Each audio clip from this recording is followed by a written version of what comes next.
Hey everybody, and welcome to another segment of AstrologyAnswers.com's weekly forecast.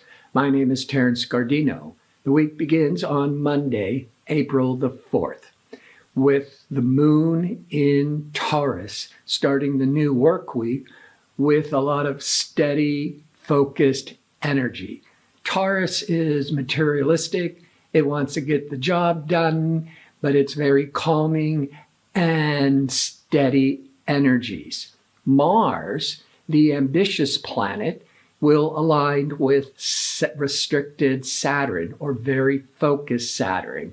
If you don't have a project, if you don't have a goal to focus on, because Mars is very goal-oriented, the Saturn will compel you to feel blocked, frustrated, because Saturn is that restricted energy. But if you have a project, a goal, the Saturn will give you the perseverance, the determination, the discipline to accomplish the goals. You'll still be exhausted from all of the work, but much can be accomplished. And the moon in Taurus will keep you also persevering and keep you on track. So it's a great day to start the new work week, especially with your job, with business. On Tuesday, the moon has now entered into Gemini.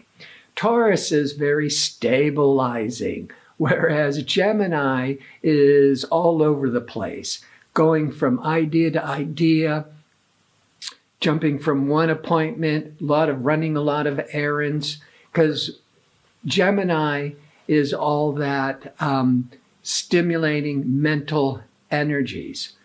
Plus, Venus, the planet of relationships, the planet of creativity, has been in Aquarius, more intellectual Aquarius, but it's moving into heartfelt, compassionate Pisces around 8:18 a.m. Pacific time. When Venus is in Pisces for the next several weeks, it's actually the best sign for Venus to transit through, meaning it can give its best results. It can be highly creative, imaginative, but also very romantic. On Wednesday, as the moon continues in intellectual Gemini, it's going to be very favorable with communication Mercury. In fact, Mercury is the planet that rules the sign Gemini. So having the moon in Gemini in harmony with Mercury, it's a very comfortable period from about 3 p.m. to 5 p.m. Pacific time for having meetings, for discussing ideas, for making plans. Also good for traveling. The moon will then be aspecting expansive, optimistic Jupiter from about 6 to 8 p.m. Pacific time. So this is really bringing a lot of optimism, a lot of hopefulness, and great for traveling. As later in the evening, the moon will be in harmony with assertive, courageous, risk-taking Mars from about 8 p.m. to 10 p.m. Now, that's later in the evening. Most people around the world will already be sleeping. But if you are still active and awake in that mid-evening Pacific time, actually, you can be very triggered to make lots of goals and plans and feel really motivated. Thursday, the moon will be void of course when we wake up. In fact, the moon was void of course on Wednesday at 10:15 p.m. Pacific time until Thursday, 8:30 a.m. Pacific time. I mention this every week. When the moon is void of course, it's like a mini Mercury in retrograde. You don't want to make any important decisions. You don't want to start any major new projects because the moon isn't making any aspects to other planets until it changes signs. So the energy is more flat, more unproductive. However, after 8:30 a.m. Pacific time, the moon goes into nurturing, caring Cancer for a couple of days, and decision-making, discerning Mercury will be in harmony with pragmatic business Saturn. Mercury in harmony with Saturn, it makes for a very favorable day for business negotiations, making a lot of practical financial decisions, but after 8:30 a.m. Pacific time. Friday, Mercury has now moved from more pragmatic Saturn to courageous, risk-taking Mars. So on Thursday, you could be making a plan with that stable energy of Saturn.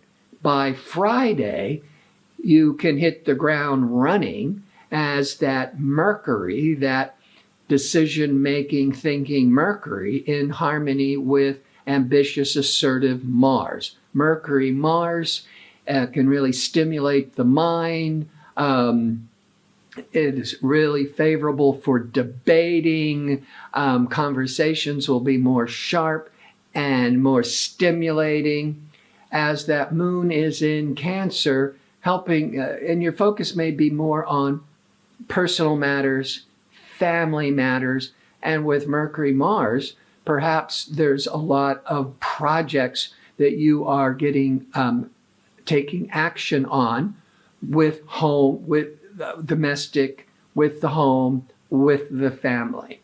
On Saturday, the moon in Cancer will be in harmony with Jupiter in Neptune from mid-morning 7 a.m. to 11 a.m. Pacific time.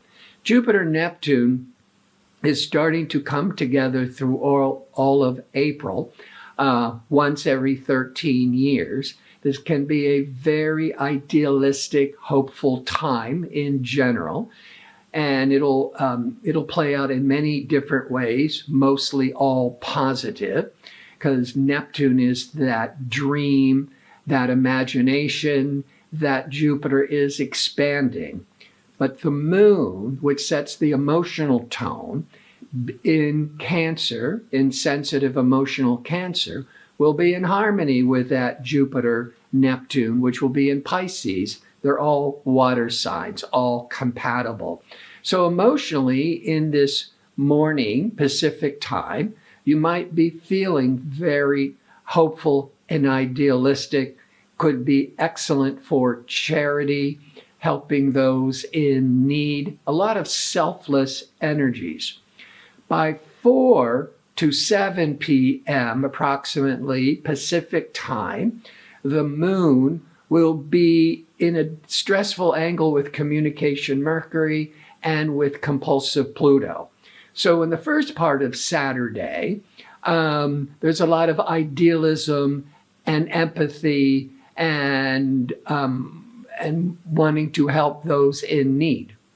As we get to Saturday evening, early evening Pacific time, communications may get off track, but everything will calm down emotionally, mentally, as the moon that sets the public tone goes into extroverted, outgoing Leo around 9 p.m. Pacific time. So most of you will be asleep unless you are out partying, which will be great with the moon in Leo, as Leo is very entertaining, creative, romantic energies. So we all wake up Sunday as the moon continues in fiery, dynamic Leo, as the Mercury for the day. Mercury is what is on our mind. Mercury is gathering information.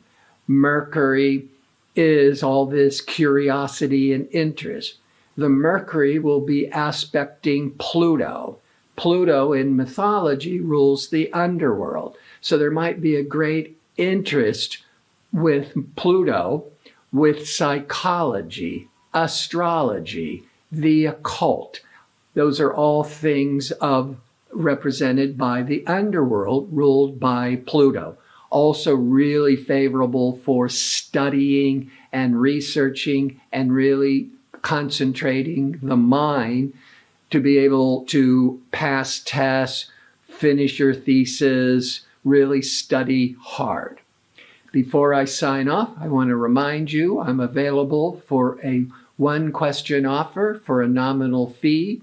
To order it, just go to the home page of astrologyanswers.com, look for the tab labeled Advisors, click on it, scroll down till you find my name, and follow the instructions. I want to thank you for tuning in. I hope to see you next week with my next segment. Until then, be safe and well.